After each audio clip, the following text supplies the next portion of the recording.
Yes team, what is up and welcome back to Building in Public. Sean's just had his best ever month in business. Just very shy of a 10k month. Yeah. How did that feel for you? Felt good. It was like a good month that I felt like I managed well. And he's over 2x his income since he started working with FitPro CEO. But this is the reality of growing your coaching business. Even though that sounds amazing, he's hit his best ever month and he's over 2x income, that's not the reality a lot of business owners face, because they can still be filled with self-doubt that they're not doing enough. Feels like in my head, I feel like I've not signed a client up in ages. Boils down to just me feeling sometimes a bit out of control with everything, especially if a couple of clients leave and I'm like, I've not been taking calls, I've not been in DMs, it's just like... And also that sometimes complacency kicks in, that when things are going really well, they might take their foot off the gas a bit. I've done what I've always done this month, got to that point and then took my foot off the gas a wee bit. Again, it's kind of gave me a wee bit of a realisation to be like, right, even though I've hit a high point, I still need to keep pushing.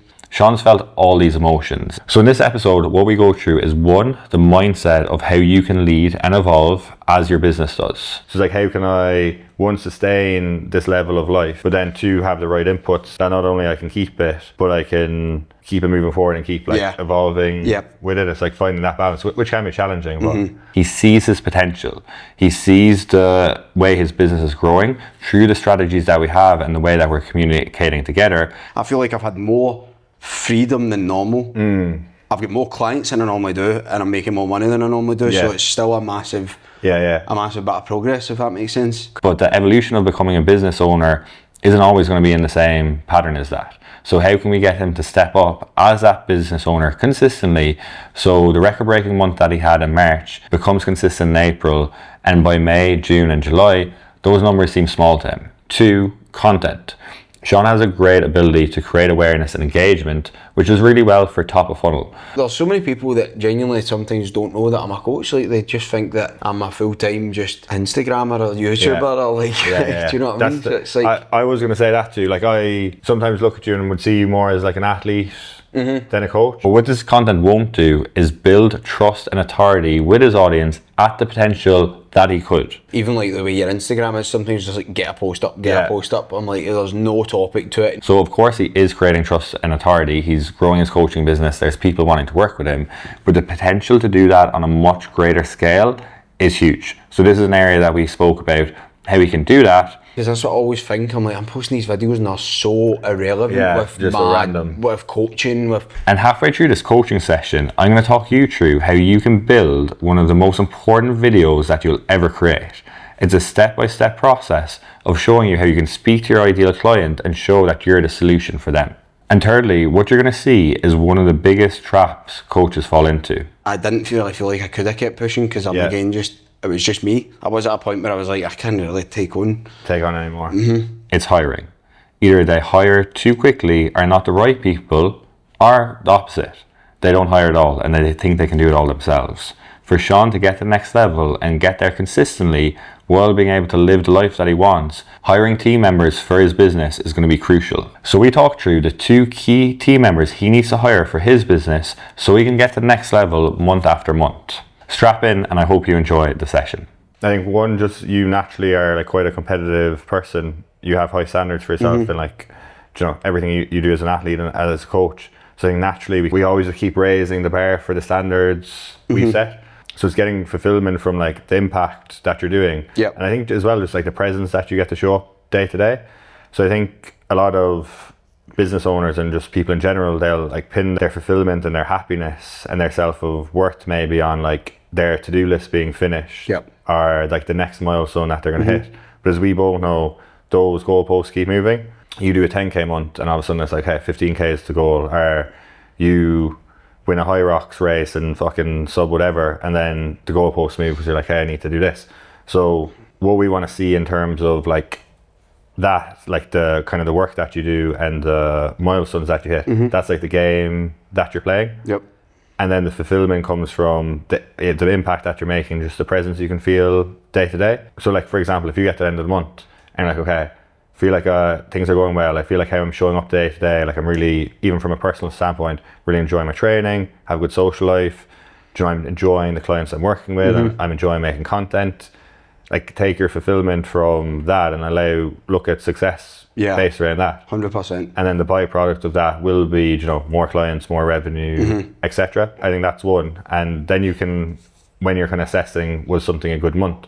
It's more so looking from that lens. And then secondly, if, you know, you are feeling overwhelmed or that there's a lot going on, it allows you to take a step back of like, if I feel overwhelmed by all the shit I have to do, that to-do list is never ending for all of us. Yeah, mate, it's actually one thing that really something you said at like the event, right? And it was something that kind of did help me change my mind. I was like sitting there like a couple of days ago and I was like a bit worried. I was like, a couple of clients have dropped off. I'm nowhere near like where my income, well, not that I'm nowhere near it, but like it's not going to be higher than it was last month. But then I sat there and I was like, I've not done a lot of like admin work, it's felt. I've had a lot of free time. I've been out for food. I've been chilling. I've been training. I've went away to India. And I'm still a lot higher than where I started. So I've had a lot more. So it's still like a massive, that was a massive positive I was taking away from it. I was like, that's still a massive bit of progress. I feel like I've had more freedom than normal. I've got more clients than I normally do, and I'm making more money than I normally do. So it's still a massive, a massive bit of progress, if that makes sense. It's almost something me and Kez say a lot is like, do you know what the fuck is this all for anyway? That's literally it. So it's like if you let's say were literally in your apartment working all day, DMing, taking calls all day, and just rammed, and you're like, I just need to do this because of like X, Y, Z. And I said like, what's the dream situation? You'd probably be like, well, I probably love to like train whenever I want. I probably love to like travel the world and like compete. I probably love to be working with like sick clients and then being able to go out, socialise, eat. It's like, okay, if you can do that now, which you are doing, and then it doesn't mean we get, like, I think what we need to work on and speak about is like where the complacency side of it doesn't creep in. So it's like, how can I, one, sustain this level of life, but then two, have the right inputs that not only I can keep it, but I can, you know, keep it moving forward and keep like evolving with it. It's like finding that balance, which can be challenging. The community felt like it was the strongest it's ever been. I kind of shifted all my focus on focus on all of these clients. New people coming in, it sometimes is best way to interject more energy in. It definitely is. Do you know, when they, and especially if people come into something that already has like momentum there. So I think probably where you do really well, it's like that initial awareness engagement piece. I think like that top of funnel content, you obviously do really, really well with your engagement, and then you do really well on delivery. So it's like the two middle pieces is kind of like nurture, trust building content, and then obviously the sales side of it. So it's like you're good for the awareness and delivery. If we can get that like nurture and the sales conversion like on a consistent team.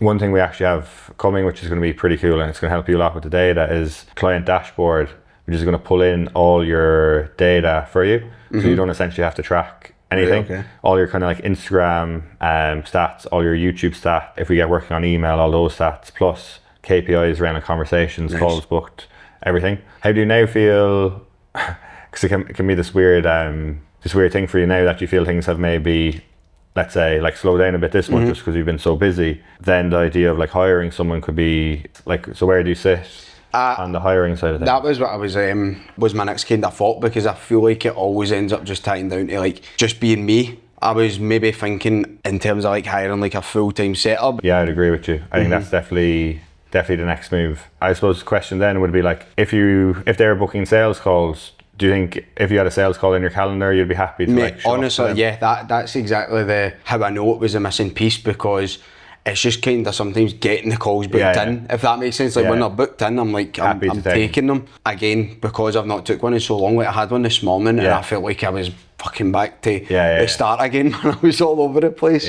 But whereas I said to you after like your first session, started booking calls, I was like, first three were a bit shaky, and then I was just like picking up momentum, man, with them. Yeah, I think just on what you said around like, I was literally having a conversation with two guys in sales the other day, and they were saying the value of like having rhythm, because he works for the software, and he said he had like 70 calls booked in off the back of a webinar they did, and he was saying just he got in such a good flow state of it, and then two, he said you just like detach so much from the outcome, because in his head he's like, I have another like 10 of these to go. Whereas for you, 100%. If this was your first one for a while, it's quite easy to be quite attached to the outcome of the call. I definitely think that would be the best step for me. 100%. I think as well, have you ever leveraged have you used ManyChat at all?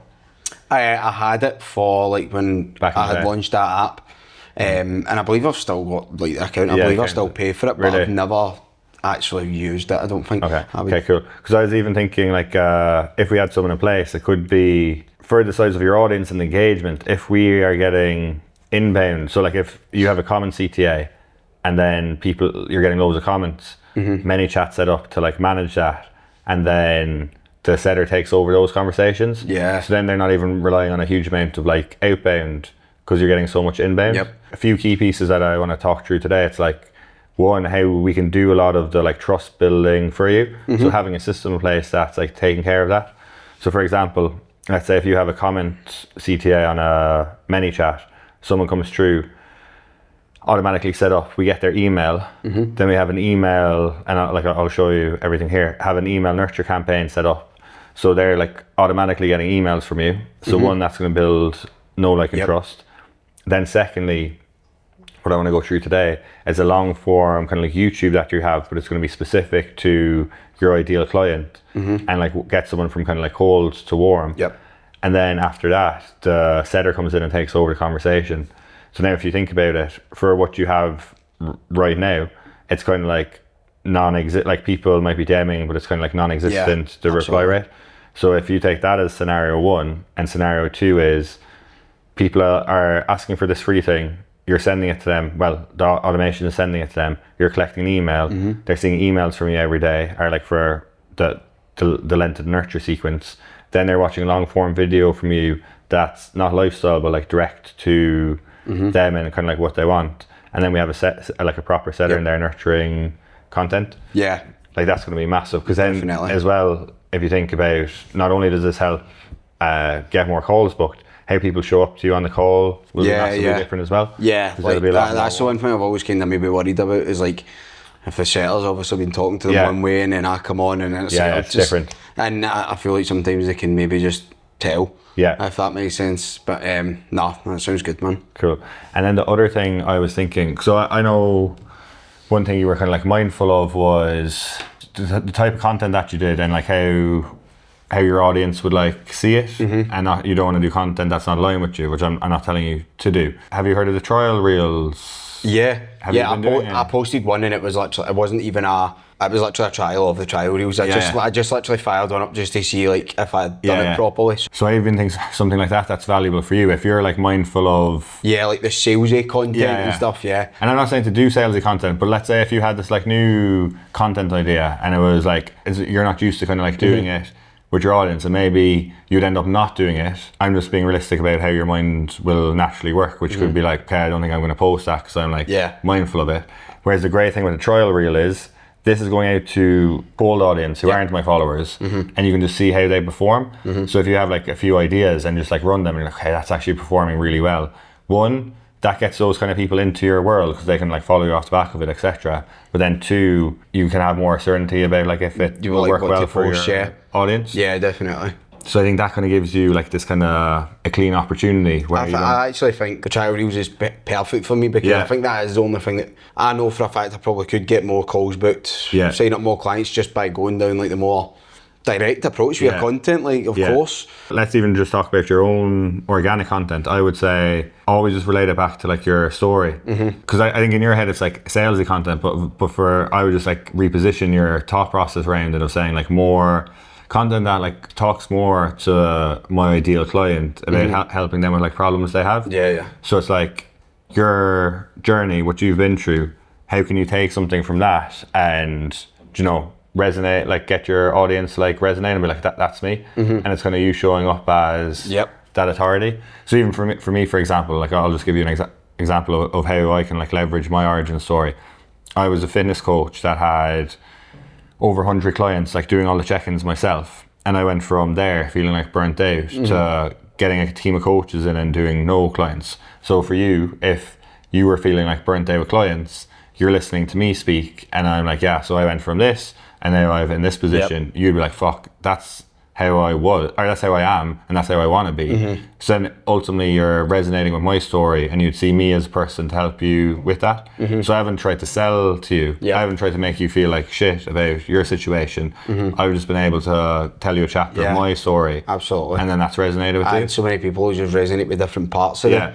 Cause I get so many messages as well of people like saying, oh, like I resonate with you so much and like stuff like that, and the reason why they're signing up with me, and sometimes I'm like, how? Like I'm not posted anything, but they might just be seeing it from a different view.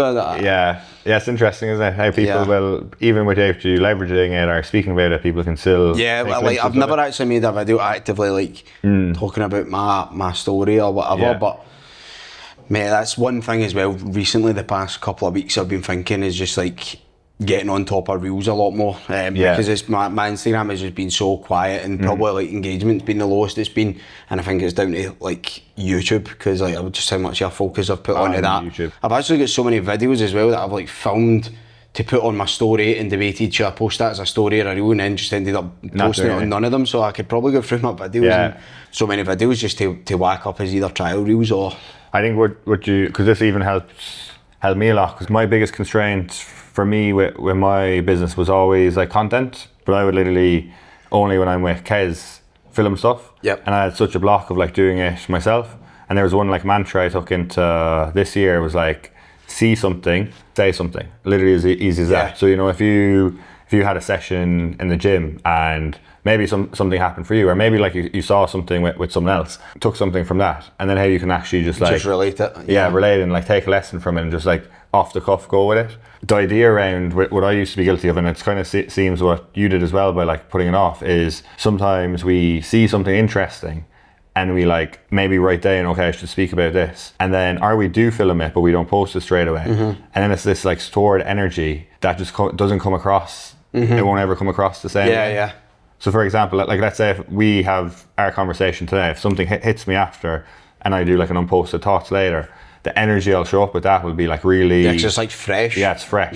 Whereas if I wrote down like, oh, Sean said this, speak about this, and like, let's say next week I saw... you're trying to like piece it all together again. And I'd be like, okay, I would do it, but it would, instead of it being kind of like in the moment, it would be a bit academic and it just wouldn't come across in the same way.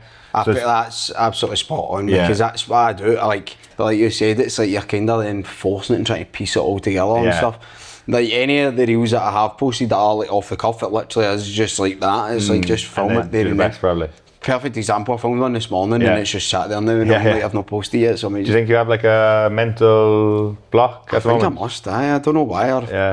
I don't know. I don't know what it is. Do you sometimes think with my almost like progression in business and like how like the client results I was getting in the space, I nearly like judged myself about my content more. That I was almost like, I think this should be better, and I would like held myself back and that's literally why I started on Post the Thought series, because I said I've been like censoring myself a bit. I think I'm just constantly like pushing and pulling. Like I'll see some people on Instagram, like coaches and that, who are just spamming up reels like 6 videos a day and then just talking, and I'm like, that's what I should be doing. And then I see some people and it's like they're maybe putting up one big post every couple of days, and I'm like, nah, I should be doing that.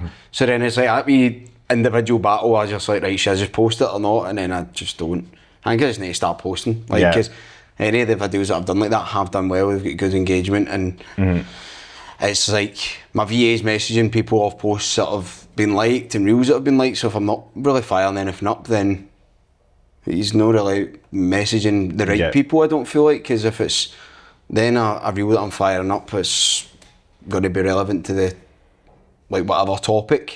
Like he's going to be messaging, like, if that makes sense. That's what I always think about as well. I'm always thinking about like the people that my VA is messaging. I'm like, what post have they even came from? I know. You can always tell as well, see like the replies that I get back as well. It's weird, like if it was just a photo of me, you can just tell it's loads of wee guys, or or like just recently there, it must have been the post, the one that you messaged about, because this is the most meaningful conversations I've ever had in my DMs at the moment. Like there's probably honestly like 20 solid conversations going on right now.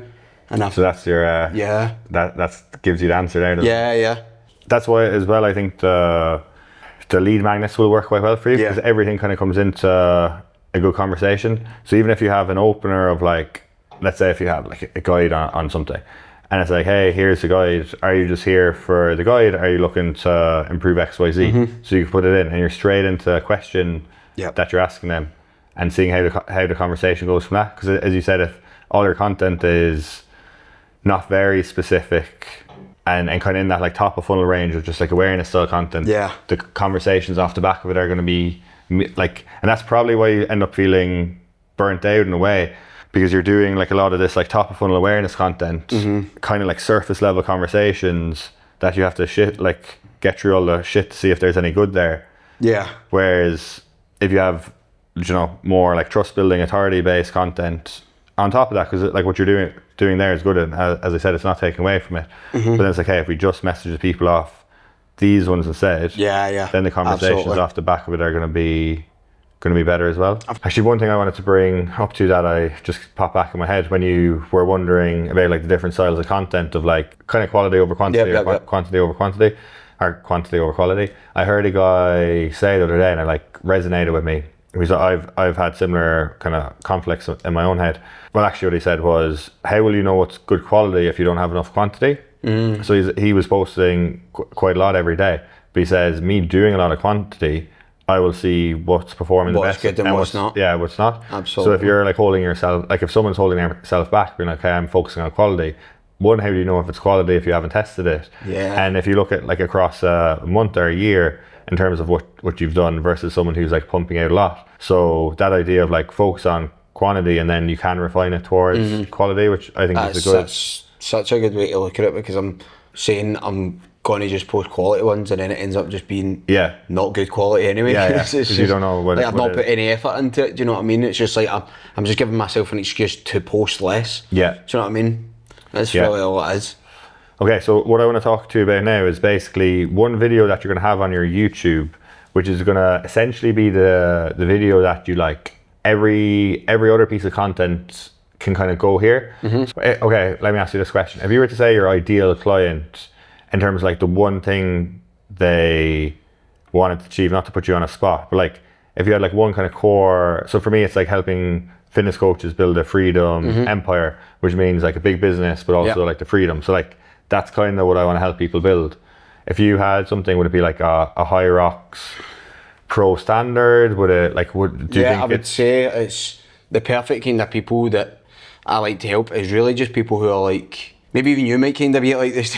You know, obviously I'm going to coach you, right? But like people who have like done bodybuilding and they're just maybe a bit like sick of like strength training and wanting to tap into like running and Hyrox, because I'm not like a high level Hyrox coach. I just enjoy taking people through that transition because I enjoyed going through it myself. So I know it's an overused word, but I still think it's a good word to use. Would it be like the hybrid athlete genre? Essentially. Like any of the sales calls that I go on and I'm like very like, I feel very like I've conviction or it's like people who are just like, man, I've been training for a few years, but like I'm just want to like start a bit of running and start a bit of Hyrox. I love that because then I can be quite creative with like the programming and stuff and just show them a bit of everything and start to get, because they'll start to pick up their fitness quite quickly from the start, and that's the kind of people I like working with the best. So it'd almost be like, so like for example, how to become a hybrid athlete where you can be more aesthetic, fitter and stronger, like something like that. So now imagine if that was a YouTube title. So because my YouTube title of my influence video is how to build a 50k freedom empire explained step by step. So yours would be how to build a hybrid athlete physique while getting like stronger and fitter, something like that. Then every other video that goes in on YouTube, you essentially link them to this. So for example, if you were like, it would be perfect if you were doing your Hyrox prep for the Worlds, a series, and you're putting something up, and then at the end of the video it says like, if you want to learn how to do this yourself, check this out. Or in your bio it's going to be like that first step. So that video is essentially what you go through. So it's an influence video blueprint, and what you go through is the person that you're speaking to. So that would be the guy who's done a bit of bodybuilding, feels like he doesn't have as much like passion there anymore, wants to get more into running or Hyrox, and that comes to mind. So then the problem that they have, so kind of using maybe me as an example, I don't really know how to like program properly. I'd be kind of going out for runs on a whim, wouldn't really know like anything. Maybe fueling's a lot different as well. So from a nutrition perspective, if I was going out for a half marathon and someone was like, "Hey, will you fuel for it?" I wouldn't know. So they're kind of like problems that they face. Then the poison in the industry, which would be like maybe myths that are out there, kind of like just like bad advice that you think that's given. So that could be maybe something here could be, if you're tapping into like that client would be like, you can't get stronger when you get better at running. So you'd be kind of disagreeing with that. If you program correctly, you can. Or if you start running, you'll like lose some of your size or lose some of your muscle. Also kind of disagree with it if you didn't wanna. So that's kind of like the poison in the industry. Then you move on to like your philosophy. So this is where you kind of separate yourself from the poison. So again, maybe even just to take a step back to give you an example for me. So the person I'm trying to work with is any fitness coach who wants to build a freedom fitness empire.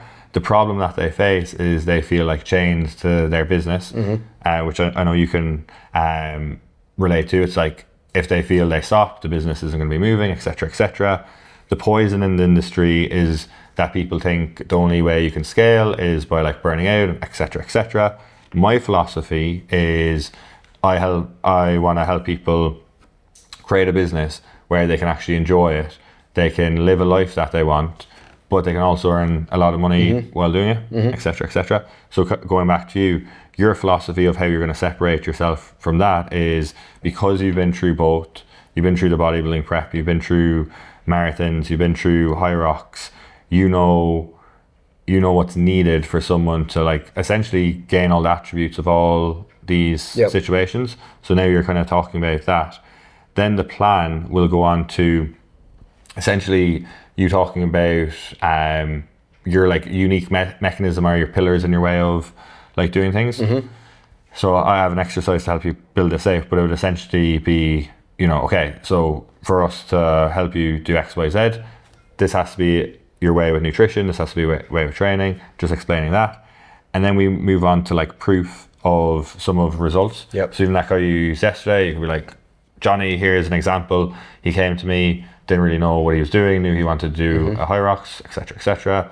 This is how he's been. So now you're sharing some like social proof, and the prize goes on to what they can kind of get off the back of it. So this is where you might have a CTA to inquire with you.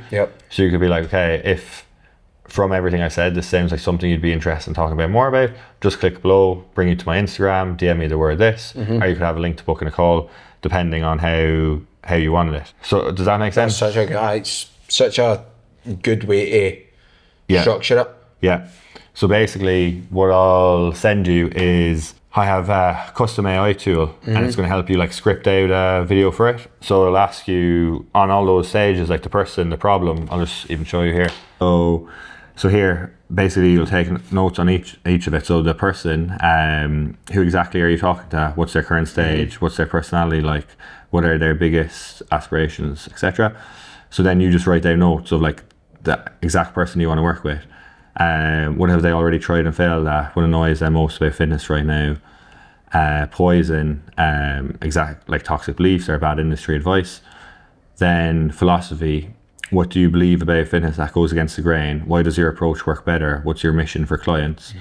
So again, like you'll be like super passionate about everything here. Your unique mechanism, proof just around kind of client results that you can add in. And then prize, how does life look after working with you? And what dream results feel like freedom for them? So once you put notes on all of those sections, you go on to this, which is a custom GBT we have. They'll help you like script out a full video. So I'd say for you, similar to me, you don't want to read off a script. You like talking in the moment. Yeah, it's still so good to like kind of see a script, see it. But so I'd be the same.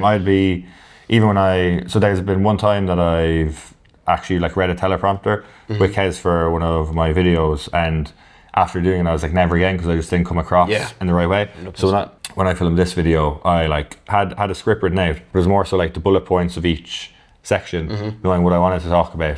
So it was like, I know I want to talk about that and that, and then I just kind of like off the cuff.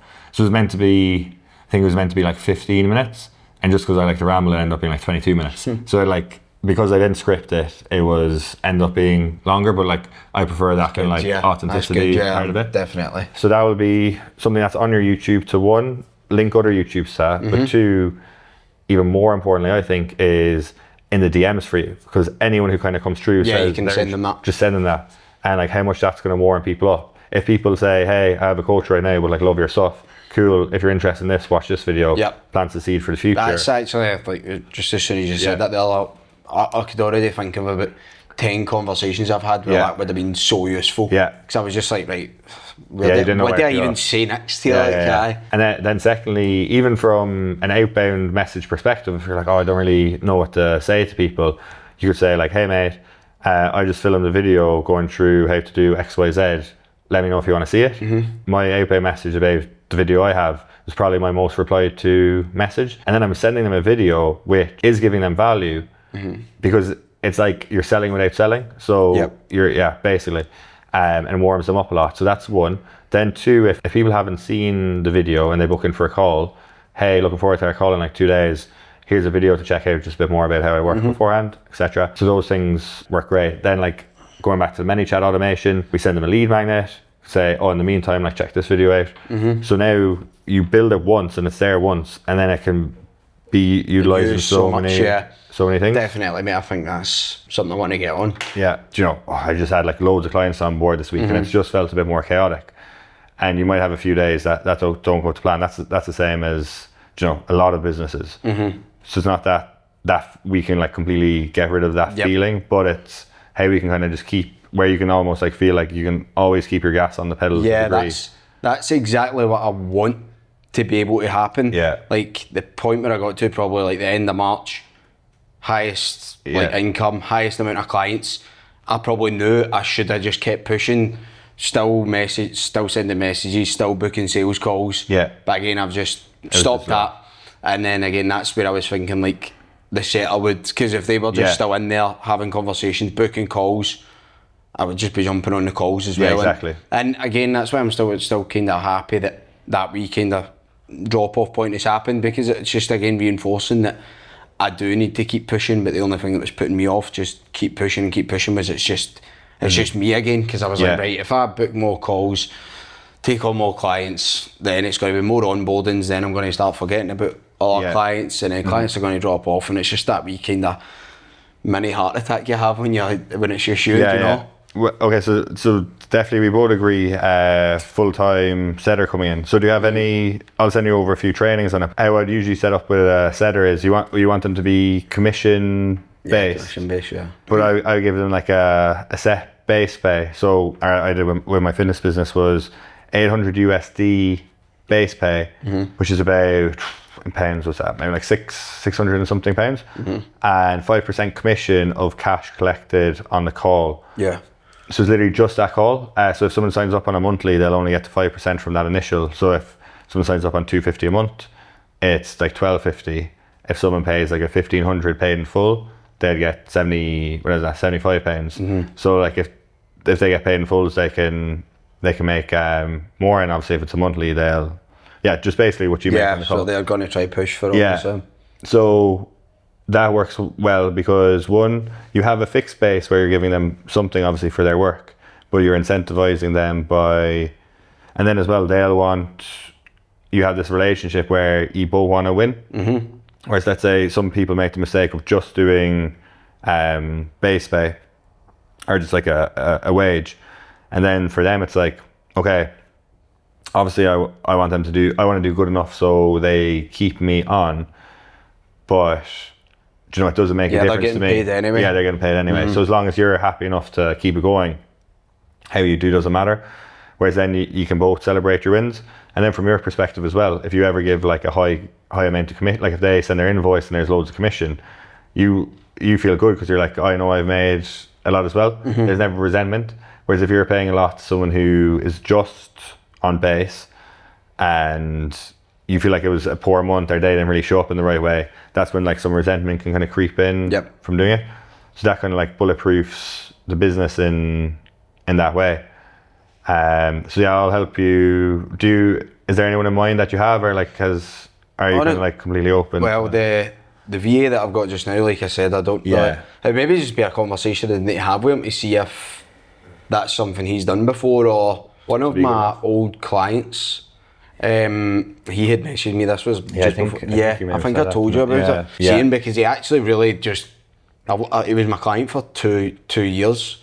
So he really knows me. Do you know what I mean? We really know each other, so he could really be a good option. Defo.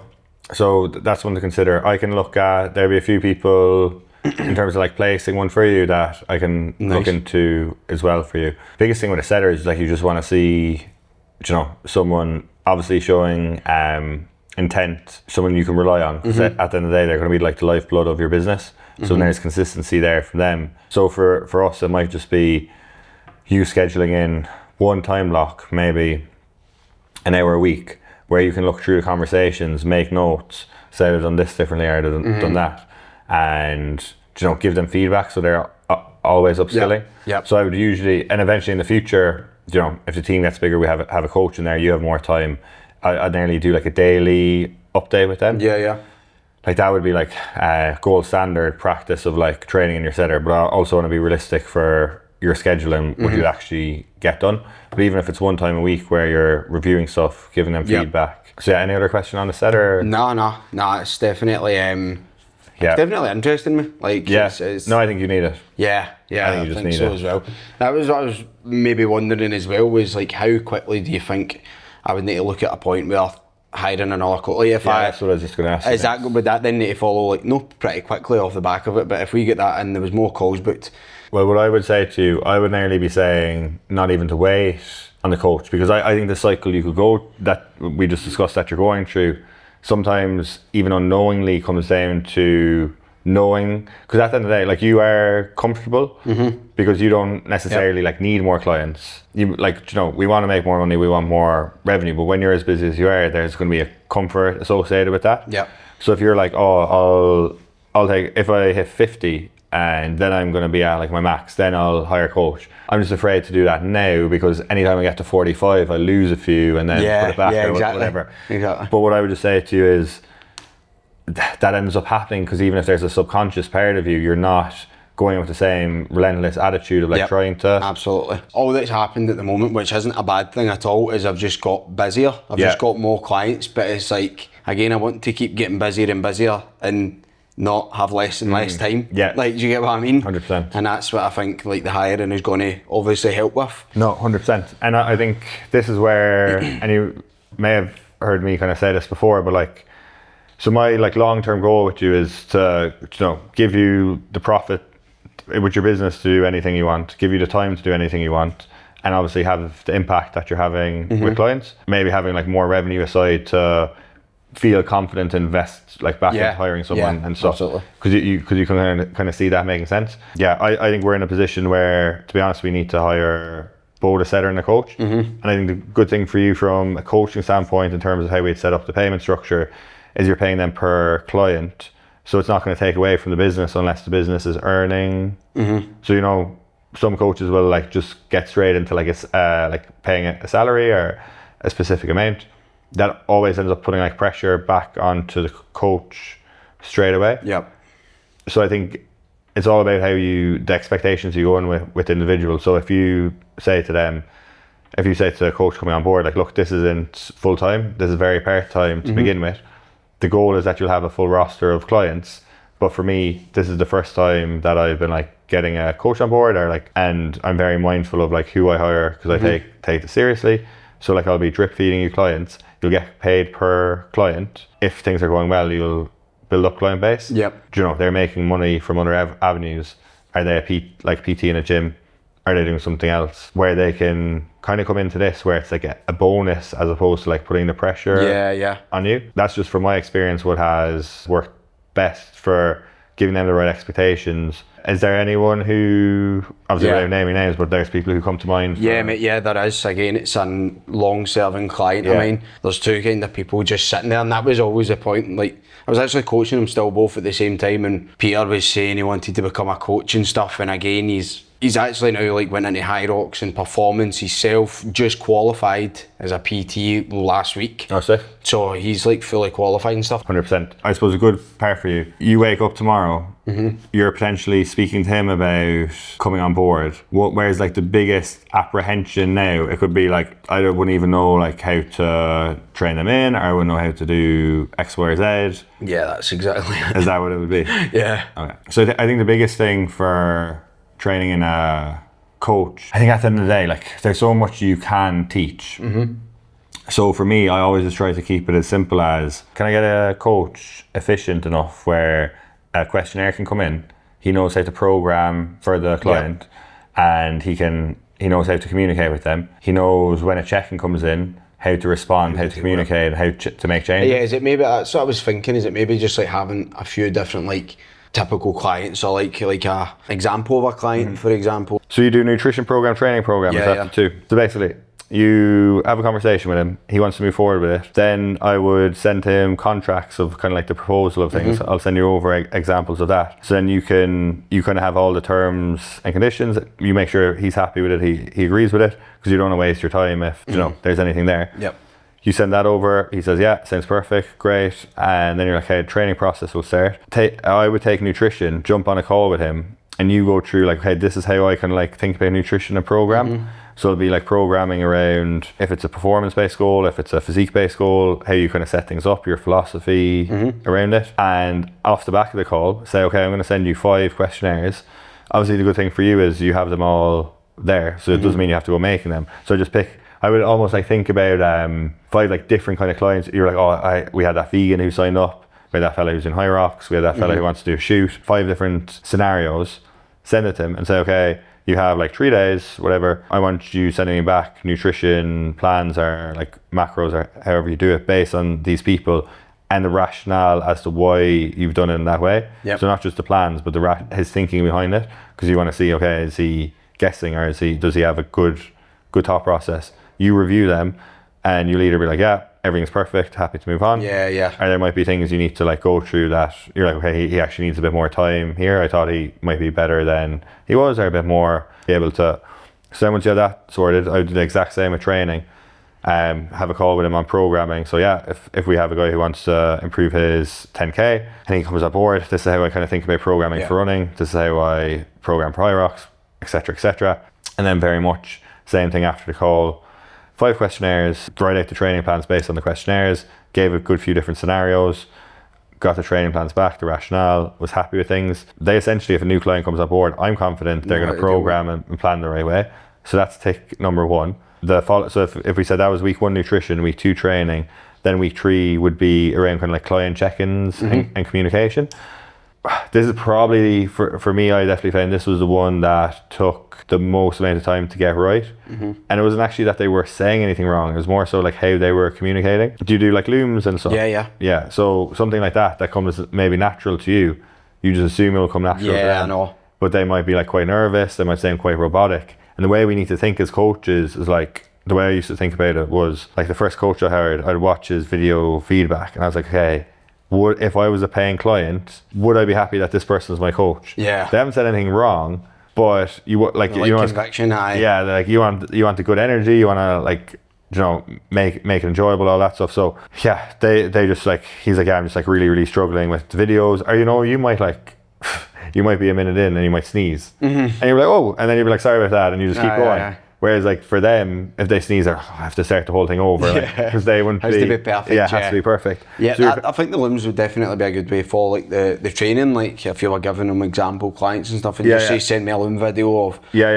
Exactly. Because like if it was Peter, like my old client, like things have changed a wee bit. Like I'm on like a different app platform and stuff like that, but he knows like how like he got however many loom check-ins off of me. Exactly. So he'll know already roughly how things kind of work, how I talk, how things kind of work. So, well, I would say just on that point, what I'd say isn't a bad thing is you don't actually want someone or need someone to be like you. So that's a consideration. So even if he doesn't necessarily like talk in the way that you do, almost see see something of value in that, you know, it's actually nice to bring, like even myself and Hayden, we're quite different in terms of personality, but we work and get on really well. And I love having Hayden in the business because he brings like a different energy or a different perspective than I would bring. Yep. If I felt he was like the same as me, I don't think that would be good for the business. Yeah. So you can take value in him being his own person, and you might even see over time, you know what, I actually think this client would generally work better with Peter than me. Yeah. And like you know you have a good person on board when you're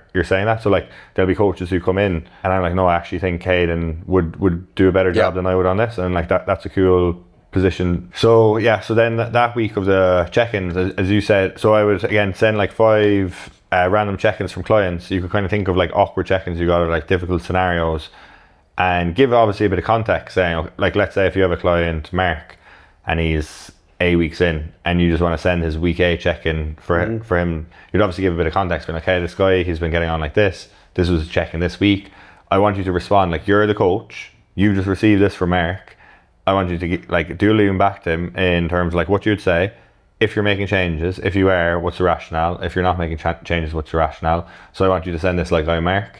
So he'll literally record it, being like, hey Mark, and then you just view it and say, okay, if I was Mark, would I be happy of receiving this? Like, do I think it's good enough? And then like if he nails that, he'd be like, hey, he knows how to program and onboard someone. I'm confident he's doing weekly check-ins. And I think aside from that, like it's going to be learning on the job. So just 100%. Yeah, like because he'll have a few clients onboarded, and he might message you out of the blue saying, "Oh, this client just messaged me this. Like, how do I deal with it?" And then you'll teach him, and he'll learn about it. So it's like not trying to think of all the scenarios in the world we need to teach them on beforehand. Just give them like, will they be competent to onboard and check someone in? Yep. If they can, and just like throw them in the deep end. Yeah. And you'll see how things go. I think that's probably one of the best ways as well, isn't it? Yeah, 100%. Because it's one of those things, isn't it? It'd be like the learning and evolution of a coach is never ending.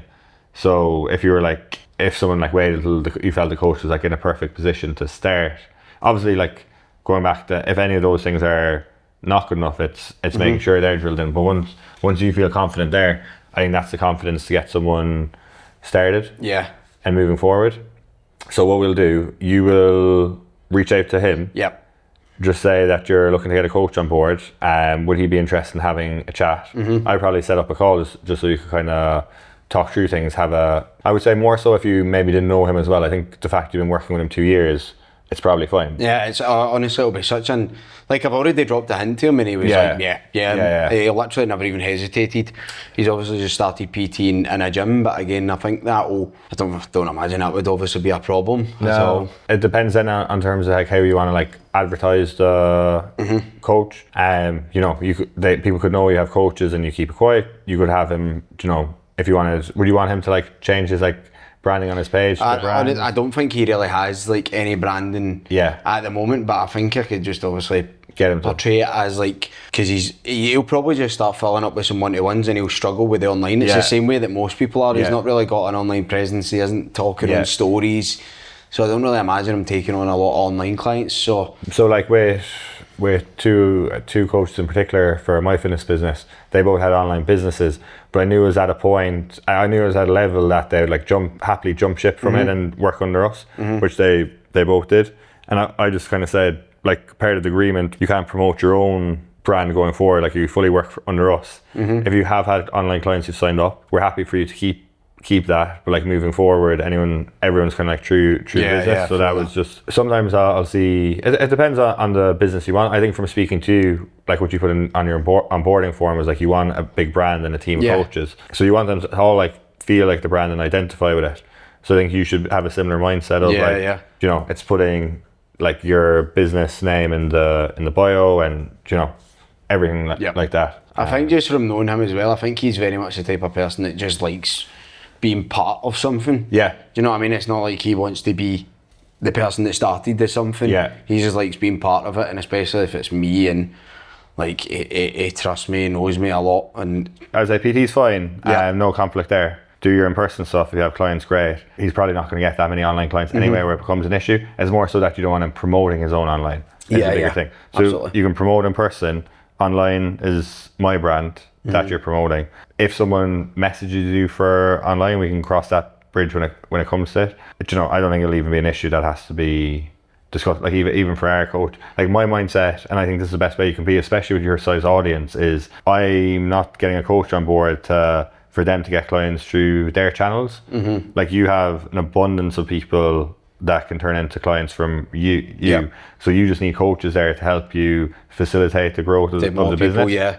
Whereas some coaches set up like, hey, I want to make I want to make sure my coach is doing their marketing and posting and consistently, because I want them attracting clients in as well, which isn't necessarily a bad thing. But what you need to think about on the flip side is, if you get them really good at that and they're getting a lot of people in themselves, they'll be like, why don't I just do this for myself? So if you can kind of keep a coach who loves your brand, loves the brand, has a bit of a social presence, but nothing much, but there's always going to be that sense of like, I kind of need Sean and his brand, because I'm not generating my 100%. own. And that's like we kept coaches 3-4 years, because it was kind of like built on that thing that I could count on one hand, all of them, how many clients came through them and inquired. Like everything came through the brand, because we put our focus there and we just wanted the coaches there to facilitate what we were doing. And I would say exactly the same for you. Okay, so 3 things: hire a setter, hire a coach, and get one of these built out. And your YouTube series. I think also just like the ideal client, actually sitting down as well and writing that down instead of these pinging something off the top of my head. Oh yeah, 100%. Putting time into that. But no, exciting. How's that, Sweet. Come on, bro.